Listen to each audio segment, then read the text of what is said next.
किस बात का अभिमान, किस बात का गर्व? फिर से याद दोहराना चाहता हूं, 2 सेकंड में कितने जाते हैं? याद कराना पड़ता है। 2 सेकंड में 3 चले जाते हैं। और दूसरे वाक्य मैंने क्या कहा था? संगमनेर पे फोकस कर दिया तो मुझे बताया राजेश जी ने कि 60-70 हजार की यहाँ पॉपुलेशन पूरी है, तो वो तो 10 घंटे की बात हो जाती है। किस बात का अभिमान? We are not even a speck of dust in the existence of this entire universe. ये पूरे ब्रह्मांड में हमारा अस्तित्व एक स्पैक ऑफ द डस्ट, मतलब धूली का एक रचकन भी नहीं है। किस बात का अभिमान करना? अपनी बुद्धि का आप अभिमान करते हो। एक स्क्रू यहां भगवान ने कम कर दिया तो संगमनेर में रेलवे स्टेशन है नहीं है? बस स्टैंड तो होगा। हाँ, बस स्टैंड तो है।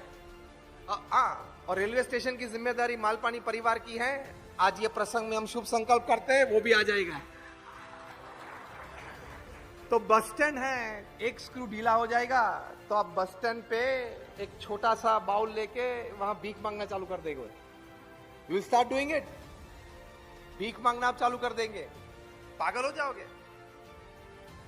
मतलब किसी भी बात का अभिमान जीवन में नहीं होना चाहिए। धन का अभिमान नहीं, कोई वैभव का अभिमान नहीं, बुद्धिमत्ता का अभिमान नहीं, शिक्षण का अभिमान नहीं, कोई कला का अभिमान नहीं।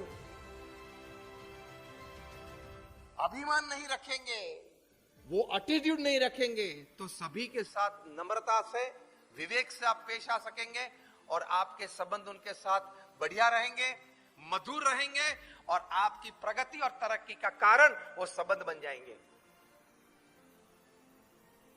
सभी को हाथ जोड़ना, सभी के साथ प्रेम से रहते हैं। चलो किसी के साथ स्वभाव की वास्तविकता से अगर ना ठीक चला तो वो अपने आप में ठीक है, हम अपने आप में ठीक हैं, लेकिन उसका अवगुण बोलना है, उसके बारे में बुरी बातें करना, वो हमारी खानदानी नहीं है। That is not human dignity. कि किसी के साथ नहीं जमा अगर तो कम संबंध रखना।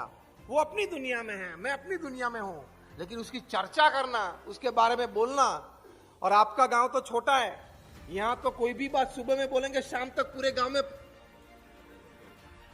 आप हंसे मतलब बात तो सही है ना। ये मुंबई पुणे तो है नहीं कि महीने तक पता नहीं चलता है कि कौन मरा कौन पैदा हुआ। ये तो छोटा सा है। सुबह में कुछ बात चली तो शाम तक तो घर घर पहुंच जाएगी।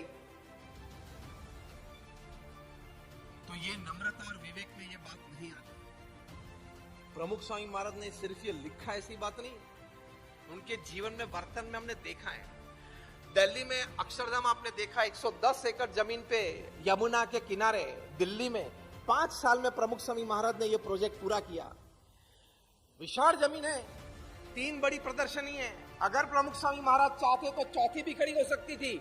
अचीवमेंट्स ऑफ प्रमुख स्वामी महाराज, प्रदेश में अमेरिका में उनको 40 की टू द सिटी मिली है। लंदन की पार्लियामेंट में उनका स्टैंडिंग ओवेशन के साथ सम्मान हुआ है।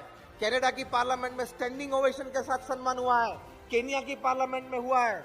बड़े बड़े अंतरराष्ट्रीय, राष्ट्रीय और राज्य कक्षा के सम्मान उनको प्राप्त हुए हैं। वो कोई बात आप दिल्ली अक्षरधाम में प्रदर्शनी में नहीं देखेंगे। अगर वे चाहते तो 40 की टू द सिटी लगा के एक बड़ा प्रदर्शन नहीं कर सकते थे। 110 एकड़ जमीन है। उनको कभी ये विचार नहीं आया और उनकी नम्रता में और विवेक में इतना सद्गुण था, सद्गुण की शक्ति थी कि हम किसी को भी वो विचार उन्होंने कभी आने नहीं दिया। ये एक महापुरुष का जीवन होता है, ये हम सीख सकते हैं।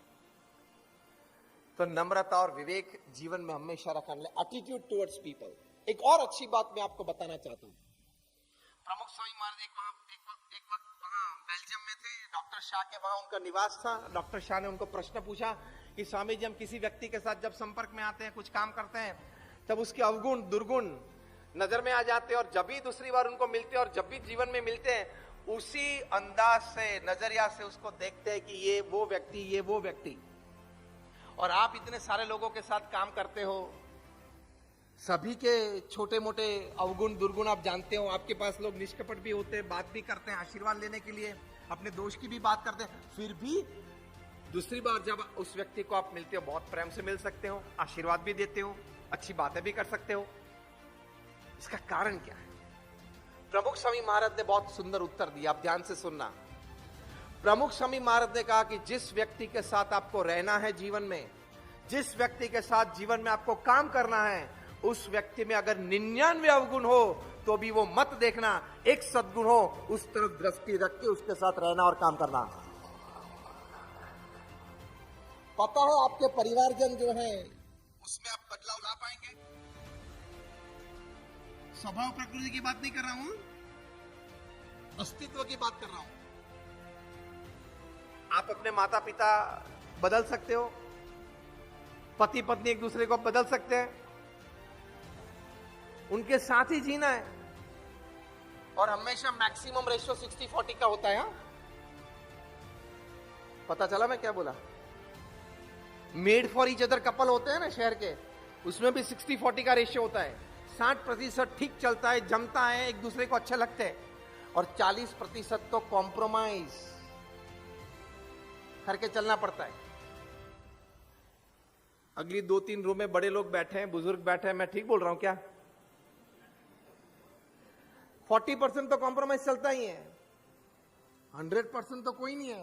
Made for each other couple होते हैं बड़े बड़े शहर में, उनको सम्मानित किया जाता है, उनके भी डिवोर्स हुए। मतलब व्यक्ति को समझ के अब नक्की है कि उसके साथ रहना ही है, पति पत्नी हो, माँ बाप हो, भाई बहन हो। अब हमारे ये परिवारजन बने हैं, कुछ पूर्व के कर्म संबंध है, कुछ प्रारब्ध है, तो उनके साथ पूरे जीवन का साथ निभाना वो नम्रता और विवेक के बिना नहीं बन सकता। और हार्वर्ड यूनिवर्सिटी में रिसर्च के बाद 1 लाख परिवार में दुनिया के 110 देशों में सर्वे हुआ, और सभी को एक ही प्रश्न पूछा गया कि what according to you is the greatest joy upon this earth. मतलब आपके अनुसार पृथ्वी पे सबसे बड़ा आनंद क्या है? 66% लोगों ने यह बताया कि पारिवारिक जीवन, जिस परिवारजन के साथ हम रहते हैं, जिस परिवारजन के प्रति हमें प्रेम और आदर है, और उस परिवारजन को हमारे प्रति प्रेम और आदर है, उनके साथ समय बिताना, बैठना, बातें करना, संबंध रखना, उससे बड़ा कोई आनंद इस पृथ्वी पे नहीं है। तो वो बड़ा जो सबसे आनंद है वो लेने के लिए आपको परिवार में नम्रता और विवेक के साथ रहना पड़ेगा। आप ये मत मानना कि मैं ब्रेड विनर हूं अपने परिवार का, मैं जो कहूं उसी प्रकार से परिवार में सबको करना चाहिए। परिवार में कोई भी चर्चा हो लेकिन अंतिम निर्णय मेरा ही होना चाहिए, ये अभिगम से परिवार में मत रहना। क्योंकि मैं बड़ा हूं, आयु में बड़ा हूं, सबसे ज्यादा पैसा लेके आता हूं, सभी को मुझे ही रिस्पेक्ट देना चाहिए। नो। एवरीमैन्स मिशन नाम का एक पुस्तक है, उसमें रेबेका बियर लिखती है, एक लेखिका बहुत अच्छी बात लिखती है। उन्होंने कहा कि परिवार में 2 महीने का छोटा बच्चा है, उसका हिस्सा भी पारिवारिक आनंद के लिए सबसे बुजुर्ग है, उससे कोई कम नहीं है। Because it is a family, परिवार है। तो पारिवारिक मूल्य में यह बात आती है।